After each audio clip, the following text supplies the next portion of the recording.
Labadiena, čia Robertas iš DevBox LT ir dabar mes kursime video montažą.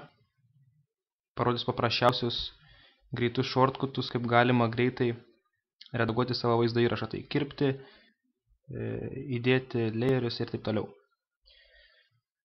Ši pamoka yra speciali, nušaunu 2 zuikius vienu šūviu.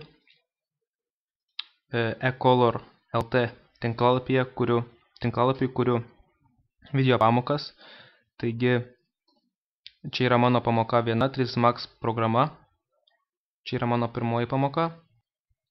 O čia yra eColor intro video, kuris davė man administratorius iš eColor, Ignas. Taigi, dabar mes norime sujungti mano pamoką su jo intro, kad iš pradžių parodytų jo intro, po to pradėtų mano rodyti pamoką. Taigi turime čia savo kompoziciją, čia yra mano kompozicija 3ds Max pamoka. Pati pirmoji supažindinu su visais 3ds Max toolais. Aišku, grafika yra Quarter, jeigu būtų full, tai būtų full definition, bet dabar yra Quarter, kad mums greičiau renderintų. Kaip matom, čia yra mūsų, štai čia mūsų layeris, jis trunka 6 minutės ir mes įkeliame eColor intro. Ir štai jis yra labai trumpas, gana trumpokas, jis trunka apie 13 sekundžių. Taigi, praplatiname savo kompoziciją, composition settings ant kokie 13 sekundžių. Tai bus grubiai paimam, kad liktų juodo fono video pabaigoje. Paimkim kokias 40 sekundžių. Ir štai mūsų kompozicija patapo 40 sekundžių ilgesnė. Pastumim savo kompoziciją tolėliau. Ir štai mes čia matome eColor kompoziciją. Štai. Iš pradžių parodys savo eColor LT intro ir po to pradės mums rodyti mano pamoką. eColor intro mūsų yra per didelis, taigi sumažinam, spaudžiam S, atsiranda scale lentelė, sumažinam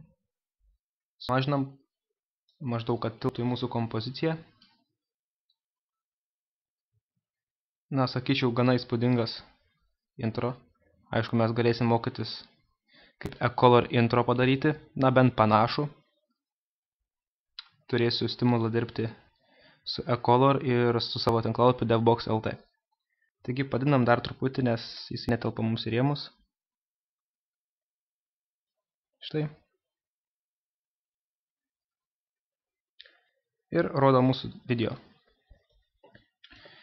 Dabar, tarkim, mes norim perkirpti mano kompoziciją ir įkelti dar kokį nors video. Tai spaudžiame Ctrl, Shift ir D. Ir matome, mūsų kompozicija duplikavosi, bet duplikavosi tik layerio pavadinimas. Ir mes randame čia 2 kompozicijas. Tai yra senoji kompozicija, kuria buvo nukirpta, ir naujoji kompozicija, kuri buvo nukirpta. Ir padalina štai 2 layerius. Taigi, tarkim, senąją kompoziciją praslenkam ir galime Ctrl D duplikavę įkelti į tą tarpą vėl mūsų intro. Tarkim, reklama. Štai, parodo intro, po to rodo pamoką,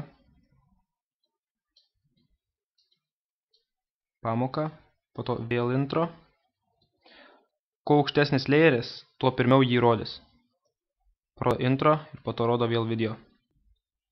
Taigi taip darome video. Kerpam, klijuojam. O kaip klijuoti, tai yra pasirenkam mūsų kompoziciją, spaudžiam Layer, Pre-Compose ir pasirašom, tarkim, kompoziciją. Spaudžiam OK, paspaudžiam Move All Attributes into New Composition ir gauname būtent tą kompoziciją vėl per naują. Dabar papasakosiu jums, kaip galime mes nesunkiai. Turime savo video, jau visas sugeneruotas su efektais ir taip toliau, ir mes jį norime išeksportuoti į kitą video. Ir kaip tai padaryti? dar nepaminėjau, kad galime paspausti šį mygtuką ir mums atsiras tokia tamsesnė juosta. Ši tamsesnė juosta užbrėžia tam tikrą liniją, su kuria galėsime užduoti After Effects užduotį, kad nerenderintų būtent mums šios juostos. Tarkim, čia ir čia. Tai jis pradės mums renderinti nuo čia. Maždaug 20 sekundžių. Arba nuo 30 sekundžių. Taigi pasidarom, kaip priklauso. Dar pažiūrim, ar viskas sutinka.